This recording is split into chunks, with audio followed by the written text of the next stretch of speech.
তিনি কখনো যুদ্ধে হারেননি। তার নাম সাম্রাজ্যকে ভয় পাইয়ে দিয়েছিল। তিনি ছিলেন সেই তলোয়ার যা অত্যাচার ও মিথ্যার ভেদ করে। এটি খালিদ ইবনে আল ওয়ালিদের গল্প, ইসলামের অপরাজিত সেনাপতি, যাকে স্বয়ং নবী সাল্লাল্লাহু আলাইহি ওয়াসাল্লাম আল্লাহর তরবারি উপাধিতে ভূষিত করেছিলেন। খালিদ ৫৯২ সালের দিকে মক্কায় শক্তিশালী কুরাইশ গোত্রের অংশ বনু মাকজুমের সম্ভ্রান্ত বংশে জন্মগ্রহণ করেন। তার পিতা আল ওয়ালিদ ইবনে আল মুগিরা ছিলেন একজন ধনী এবং প্রভাবশালী নেতা। ছোটবেলা থেকেই খালিদ যুদ্ধের শিল্পে প্রশিক্ষণপ্রাপ্ত ছিলেন।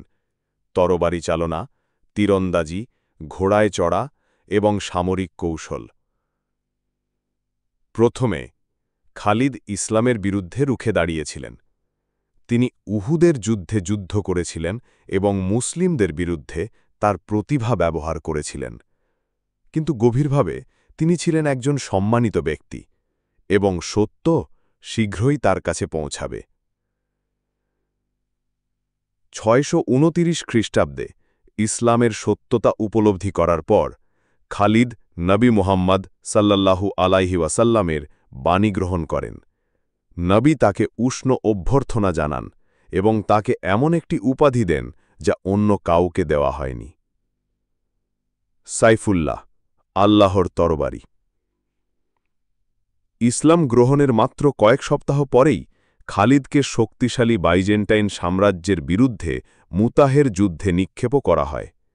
যখন সমস্ত মুসলিম সেনাপতি শহীদ হন, খালিদ কমান্ড গ্রহণ করেন এবং নির্ভীক কৌশলে সেনাবাহিনীকে রক্ষা করেন, রোমানদের হতভম্ব করে এবং ইতিহাসে তার স্থান অর্জন করেন। পরবর্তী বছরগুলিতে খালিদ আরব, ইরাক এবং সিরিয়া জুড়ে অভিযান পরিচালনা করেন। তিনি ইরাকে শক্তিশালী পারস্য সাম্রাজ্যকে পরাজিত করেন। তারপর তিনি পশ্চিম দিকে ফিরে যান, আজনাদায়েন, ফাহাল এবং সবচেয়ে বিখ্যাত ইয়ারমুকে বাইজেন্টাইনদের ধ্বংস করে দেন।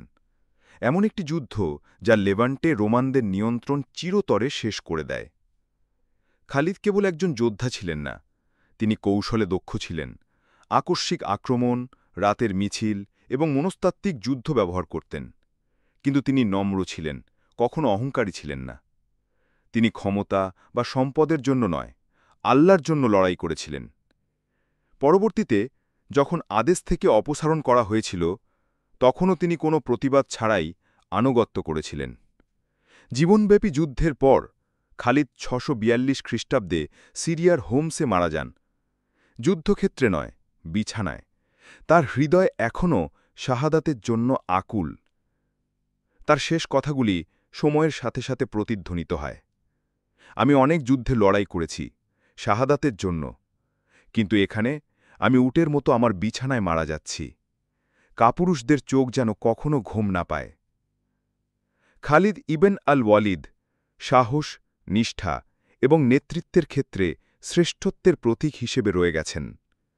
তিনি ইতিহাসের গতিপথ পরিবর্তন করেছিলেন, কিন্তু তিনি সরলভাবে জীবনযাপন করেছিলেন, আল্লাহর ছাড়া আর কাউকে ভয় করেননি। তার গল্প আমাদের শেখায় যে মহানুভবতা, বিশ্বাস, শৃঙ্খলা এবং ত্যাগের মধ্যে নিহিত। এই গল্পটি যদি আপনার অনুপ্রেরণা হয়ে থাকে, তাহলে বীরদের আরও অকথিত ইতিহাসের জন্য সাবস্ক্রাইব করুন। এটি ছিল খালিদ ইবনে আল ওয়ালিদের গল্প।